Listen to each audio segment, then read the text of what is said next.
सलाम नमस्ते सत श्री अकाल, मैं हूं रजा और आप देख रहे हैं रजा ग्राफी का अंतरराष्ट्रीय प्राइम टाइम शो, जिस एक ही वीडियो के अंदर दुनिया की तमाम बड़ी खबरें आसान और सिंपल भाषा में जल्दी मैं आपको बताता हूं।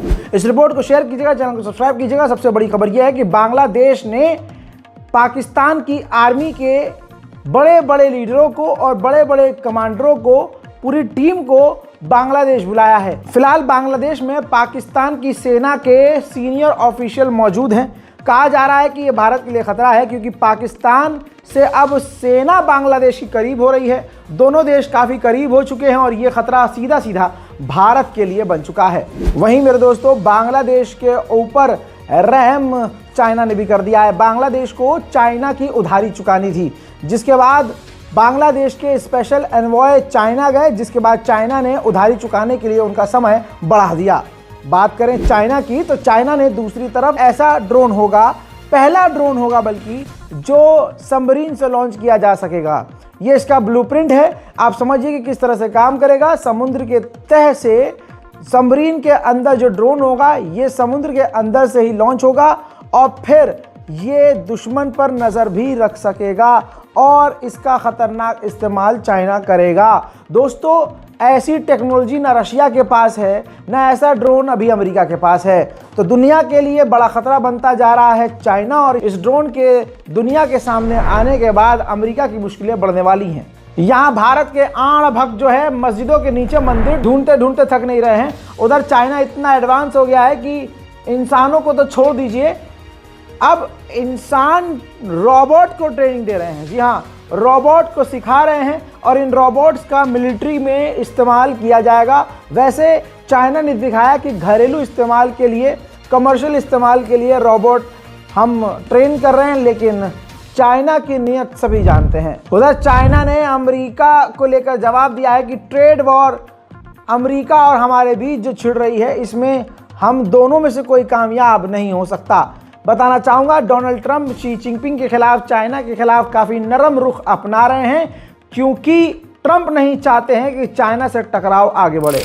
लेकिन दूसरी तरफ 10% चाइना के ट्रेड पर टैरिफ लगा दिया है ट्रंप ने, और 10% यूरोपीय यूनियन पर भी टैरिफ लगाने की सोच रहे हैं ट्रंप। तो ऐसा नहीं है कि वो सिर्फ चाइना के खिलाफ है, बल्कि वो अमेरिका का जो लुटा हुआ पैसा है, जो बांट दिया गया है कमाई के लिए, वो सोच रहे हैं। डोनाल्ड ट्रंप जैसे ही कुर्सी पर बैठे और फैसला उन्होंने पारित किया, पहले ही दिन लगभग 308 अवैध प्रवासियों को अमेरिकी सरजमीन पर जो घुसे हुए थे, उनको गिरफ्तार करके जेल में ठुसवा दिया है और उनको वापस अपने अपने मुल्क भेजने की तैयारी शुरू कर ली गई है। वहीं मेरे दोस्तों, दूसरी तरफ ट्रंप ने कानून पारित कर दिया है, कानून लागू हो गया है। अब कोई भी, किसी भी देश का व्यक्ति इलीगल तरीके से अमेरिका नहीं जा सकता, वरना सीधी उसकी गिरफ्तारी होगी और जिंदगी बर्बाद होगी। 15,000 अफगानी वेट कर रहे थे कि हमें अप्रूवल मिलेगा और हम सीधा जो है अमेरिका जाएंगे, और लगभग कहा जा रहा है कि कई प्रोसेस में वो पास हो चुके थे, बस वेट कर रहे थे कि फ्लाइट कब है। ऐसे में ट्रंप सरकार आती है, ट्रंप आते हैं और ट्रंप ने सबसे पहले 1600 अफगानी जो फ्लाइट से आ रहे थे, उस पूरी फ्लाइट को रुकवा दिया, और साथ ही अब 15,000 अफगानी जो वेट कर रहे थे, उनकी भी आस टूट गई है, वो भी अब अमेरिका नहीं जा सकते। ट्रंप ने पहले ही दिन 70 से 80 कानूनों को और फैसलों को बदल दिया, जिसकी वजह से ट्रंप की आलोचना भी अमेरिका में ऐतिहासिक हो रही है। बताना चाहूँगा कि ट्रंप ने एक फैसला ये लिया कि जो प्रवासी घुसपैठिया है, आके रहा है, लेकिन अगर उसके बच्चे वहाँ पैदा हो रहे थे, तो कम से कम बच्चों को नागरिकता अमेरिका की मिल रही थी। ट्रंप ने उस कानून को भी बदल दिया, जिसके बाद 22 स्टेट ऐसे हैं जो अमेरिका के हैं। उस 22 स्टेट ने एक साथ मिलकर ट्रंप के खिलाफ इस मैटर में केस डाल दिया है। उधर दोस्तों, ट्रंप इस वक्त मैक्सिको से ज़्यादा खफा नजर आ रहे हैं। मैक्सिको के बॉर्डर पर 1500 और नए अमेरिकी सैनिकों को, जो प्रवासी जबरदस्ती घुसते हैं मैक्सिको की तरफ से, उनको रोकने के लिए तैनात किया है। उधर डोनाल्ड ट्रंप ने ऐलान किया है कि अमेरिका $500 बिलियन आर्टिफिशियल इंटेलिजेंस में इन्वेस्ट करेगा। Together, these world-leading technology giants are announcing the formation of Stargate. So put that name down in your books, because I think you're going to hear a lot about it in the future. A new American company that will invest $500 billion at least in AI infrastructure in the United States, and very very quickly, moving very rapidly, creating over 100,000 American jobs almost immediately. This monumental undertaking is a resounding declaration of confidence in America's potential under a उधर Panama ने Donald Trump की UN के अंदर complaint कर दी है। यानी Donald Trump जो बार बार कह रहे थे कि पनामा कनाल पर हम कब्जा करेंगे, इस मामले को लेकर यूएन के अंदर डोनाल्ड ट्रंप की कंप्लेन पनामा देश ने कर दी है। उधर मैक्सिको के बॉर्डर पर माइग्रेंट्स वेट कर रहे हैं कि उनको रास्ता मिले और वो अमेरिका पहुंच जाएं, लेकिन उनको नहीं पता कि अब वो कभी भी अमेरिका एंटर नहीं कर पाएंगे। देख लीजिए।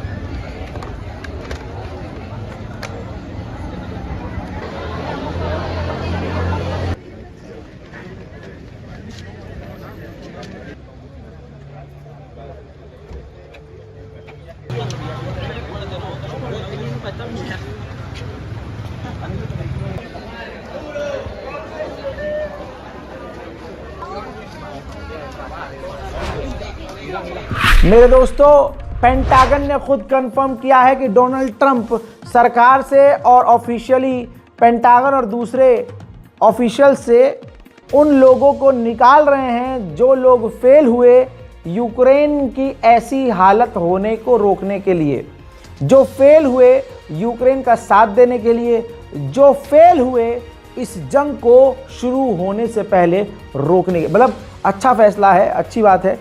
मतलब जिसने रूस और यूक्रेन की जंग रोकने की और रुकवाने की कोशिश नहीं की, उन तमाम ऑफिशियल्स को निकाल रहे हैं डोनाल्ड ट्रंप।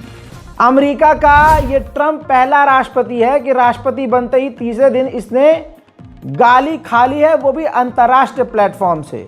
हजरात मोहतरम, यूरोपीय यूनियन की पार्लियामेंट में डेनमार्क के एक नेता ने, स्पीकर ने पूरी दुनिया के सामने ऑन एयर भरी सभा में डोनाल्ड ट्रंप को कह दिया यू। जी हाँ मेरे दोस्तों, बताना चाहूंगा कि डेनमार्क का ग्रीनलैंड है और ट्रंप जबरदस्ती 4 दिन से 5 दिन से चीख रहे हैं कि ग्रीनलैंड पर हम कब्जा करेंगे, ग्रीनलैंड पर हम राज करेंगे, ग्रीनलैंड को हम खरीद लेंगे। ऑब्वियसली कोई भी होगा जिसका ग्रीनलैंड है वो तो भौंकलाएगा ही। देखिए। Dear President Trump, listen very carefully. Greenland have been part of the Danish kingdom for 800 years. It's an integrated part of our country. It is not for sale. Let me put it in words you might understand. Mr. Trump, fuck off. If the translation was correct, the term you used is not allowed in this house, and there will be consequences to the message you have used. It is not okay in this house of democracy. Thank you. Regardless of what we think of Mr. Trump, it is not possible to use such language. उधर Donald Trump ने और भी खतरनाक फैसले लिए हैं। Donald Trump ने ban कर दिया है कि विदेशों में या ऑफिशियल कहीं भी झंडा अमेरिका का लगता है तो अमेरिका के झंडे के साथ आप LGBT के सतरंगी झंडे को देखते हैं या ब्लैक लिव्स मैटर, यानी ये जो अफ्रीकी काले लोग होते हैं उनसे रिलेटेड एक झंडा होता है वो लगाया जाता है। कोई भी झंडा अब नहीं लगेगा, अमेरिका के झंडे के साथ कोई और झंडा नहीं लगेगा। ट्रंप का नया बयान आया है। नए बयान के मुताबिक ट्रंप ने खुलासा किया है कि हमारी पिछली सरकार ने छुपाया है कि यूक्रेन के कितने लोग मारे गए। सच्चाई यह है कि यूक्रेन के लोग काफी मारे गए हैं। सुनिए। The thing with Ukraine is that many more people died than you're reporting. You're not reporting the real numbers, and I'm not blaming you for that. I'm blaming maybe our government for not wanting to release those numbers. Many more people died than what you know about. उधर जिद पर अड़ा हुआ Donald Trump, उसने फिर से कह दिया है कि नेटो को अपने हथियारों के लिए 5% खर्च को बढ़ाना पड़ेगा। इसी के साथ डोनाल्ड ट्रंप ने रशिया को धमकी दी है, ट्वीट किया है और ट्वीट में खुली धमकी दी है। कहा है कि मुझे रशिया पसंद है और रशिया के लोग भी पसंद हैं, लेकिन रशिया को पूरी तरह से व्लादिमीर पुतिन बर्बाद कर रहे हैं। अगर व्लादिमीर पुतिन ने यूक्रेन से डील नहीं की तो हम इतनी पाबंदी लगाएंगे कि रूस पूरी तरह से घुटने पर आ जाएगा। इतना ही नहीं, यूक्रेन और रूस की जंग खत्म करवाने के लिए एक स्पेशल एनवॉय, एक स्पेशल टीम बना दी है, उस टीम का हेड भी बना दिया है और उसको 100 दिन का डेडलाइन दिया है, 100 दिन का समय दिया है कि 100 दिन के अंदर तुम्हें रूस और यूक्रेन की जंग खत्म करवानी होगी। उधर ज़ेलेंस्की ने अपना दिल का राज खोला है। ज़ेलेंस्की ने कहा कि मैं चाहता हूं कि अमेरिका की फौज फ्रंट लाइन पर तैनात हो, चाहे पीस हो या ना हो, कुछ भी हो, लेकिन फ्रंट पर अब अमेरिका की फौज होनी चाहिए। उधर मेरे दोस्तों जर्मनी भी अब चिढ़ गया है अमेरिका से। जर्मनी के चांसलर ने कहा कि डोनाल्ड ट्रंप पूरे यूरोप के लिए एक बड़ा चैलेंज है। Der russische Angriffskrieg auf die Ukraine läuft nun schon seit 3 Jahren. Putin hat damit die Axt an die europäische Friedensordnung gelegt, deren Grundsatz lautet, Grenzen dürfen nicht mit Gewalt verschoben werden. Zugleich beobachten wir, wie extreme Rechte überall in der westlichen Welt, in den westlichen Gesellschaften an Zulauf gewinnen. Sie setzen nicht auf ein Miteinander, sondern auf Spaltung. Sie wollen uns auseinandertreiben und das schwächt Europa. Und ganz aktuell in dieser Woche haben wir es mit einer neuen US-Administration zu tun. उधर Trump के फैसलों से Britain भी नाराज है। Trump ने जो फैसला लिया और कोशिश की है कि 100 दिन के अंदर यूक्रेन और रूस की जंग खत्म हो, इससे बरतानिया नाराज हो गया और उसने बयान जारी किया है कि डोनाल्ड ट्रंप का ये फैसला गलत है। अगर 100 दिन के अंदर या अभी के अभी जंग खत्म हो जाती है तो रशिया फिर से तैयारी करेगा, बूस्ट होगा और फिर बड़े हमले यूक्रेन पे भविष्य में करेगा। उधर में दोस्तों नॉर्थ कोरिया के आर्टिलरी शेल एक बार फिर से नई खेप में रूस के पास पहुंच गए हैं। मेरे दोस्तों यूक्रेन ने इतनी बमबारी की है, इतने तोप के गोले दागे हैं रूस पर कि उसके पास अब आर्टिलरी शेल ख़त्म हो रहे हैं, बम ख़त्म हो रहे हैं। अमेरिका अब इस वजह से शेल के प्रोडक्शन को बढ़ा रहा है, यानी वो जो बम होता है तोप से जो लॉन्च किया जाता है उसकी प्रोडक्शन अमेरिका को बढ़ानी पड़ रही है क्योंकि अमेरिका के पास भी वो कम है। उधर यूक्रेन ने वेस्ट पर भी इल्ज़ाम लगाया और मीडिया से बात करते हुए कहा कि वेस्ट ने हमसे झूठा वादा किया कि हम यूक्रेन को नेटो में शामिल करना चाहते हैं, लेकिन उन्होंने किया नहीं। ये यूक्रेन और यूक्रेन के लोगों के साथ धोखा है। Прийняли те, що членство в НАТО вже не обговорюється. Що від деяких держав, я думаю, що це була спочатку не дуже прозора політика, і вони не підтримували нас в НАТО. І це були просто неправдиві слова, що так, Україна буде в НАТО. Це було нечесно по відношенню до України і до українців. І також це було нечесно від наших лідерів. І ми і самі багато в чому, коли наші деякі лідери говорили, ось нам пообіцяли, що ми будемо в НАТО. І це також було нечесно. І я вважаю, що була слабка позиція і Німеччини, і Сполучених Штатів. Тому що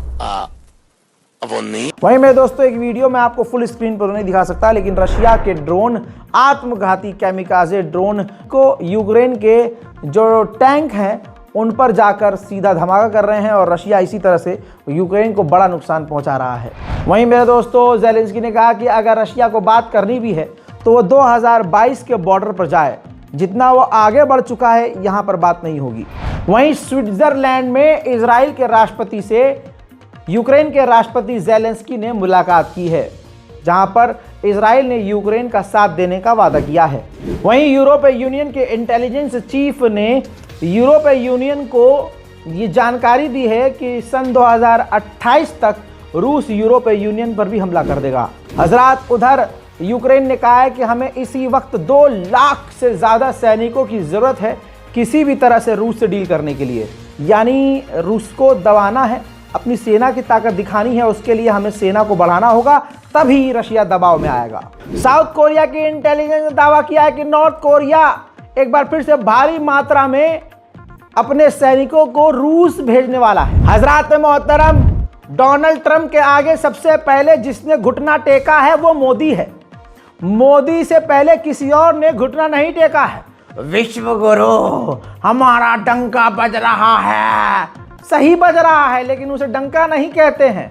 रिपोर्ट स्क्रीन पर है। जैसे ही डोनाल्ड ट्रंप ने धमकी दी वैसे ही सबसे पहले घुटने पर मोदी आए और मोदी ने ट्रंप के आगे घुटने टेकते हुए कह दिया कि ठीक है, आप हमारे 18,000 माइग्रेंट्स को वापस दे दो, हम उनको लेने को तैयार हैं।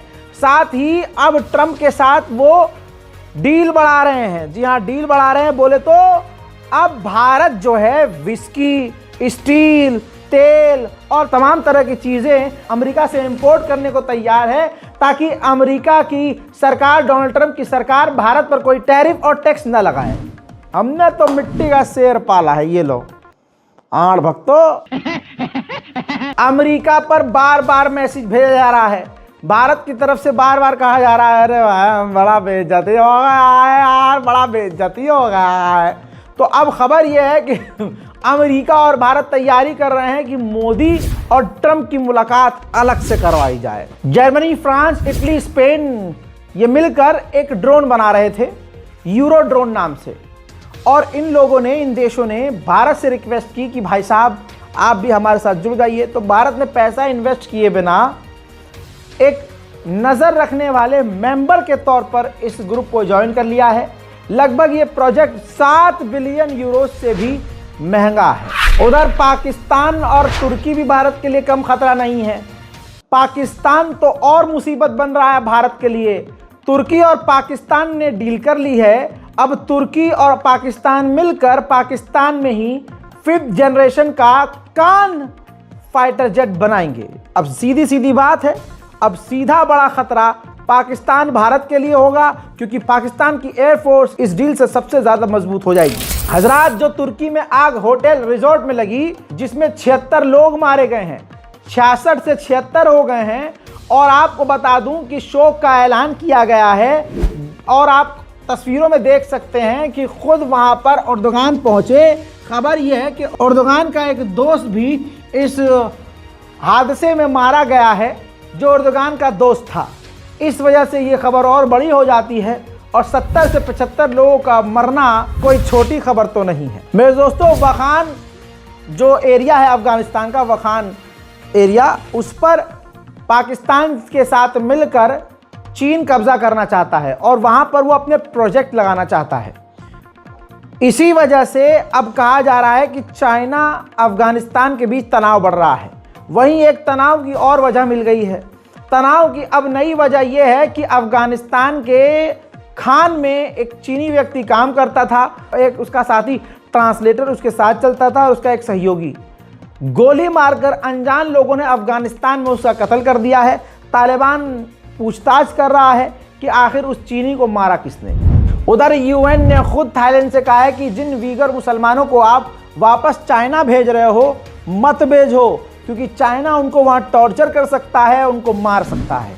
वहीं पाकिस्तान के राष्ट्रपति अगले महीने चाइना पहुंच सकते हैं, और चाइना के साथ पाकिस्तान के राष्ट्रपति कुछ और बड़ी डील कर सकते हैं। मेरे दोस्तों, जो इल्ज़ाम भारत लगाता आया है पाकिस्तान पर, वही इल्ज़ाम अब तालिबान ने पाकिस्तान पर लगा दिया है, और कहा कि पाकिस्तान विदेशी आतंकवादियों को और खतरनाक से खतरनाक आतंकी संगठनों को और लीडरों को अपने मुल्क में पनाह देता है। उधर बांग्लादेश में जो सरकार के खिलाफ लोग प्रदर्शन कर रहे हैं, यूनुस की सरकार ने अपनी आर्मी से मदद मांगते हुए कहा है कि हमारे खिलाफ जो प्रदर्शन हो रहे हैं उन प्रदर्शनों को रुकवाओ किसी भी हालत में। तालिबान के टॉप लीडर सिराजुद्दीन हक्कानी, जो टॉप लेवल का आतंकी लिस्ट में शामिल है, ये बंदा यूएई पहुंचा हुआ है, और यूएई के प्रधानमंत्री के साथ बिल्कुल बगल में बैठकर खाना पीना खा रहा है और फुल भौकाली दिखा रहा है। हजरात, ये सिराजुद्दीन हक्कानी जो है, इस पर अमेरिका ने $10 मिलियन का इनाम भी रखा है। अंतर्राष्ट्रीय प्राइम टाइम रिपोर्ट में आज और अभी के लिए इतना ही। इस रिपोर्ट को शेयर कीजिए, दुआओं में मुझे याद रखिए। मैं हूं रजा, आप देख रहे थे रजाग्राफी अनस्क्रिप्टेड। जय हिंद।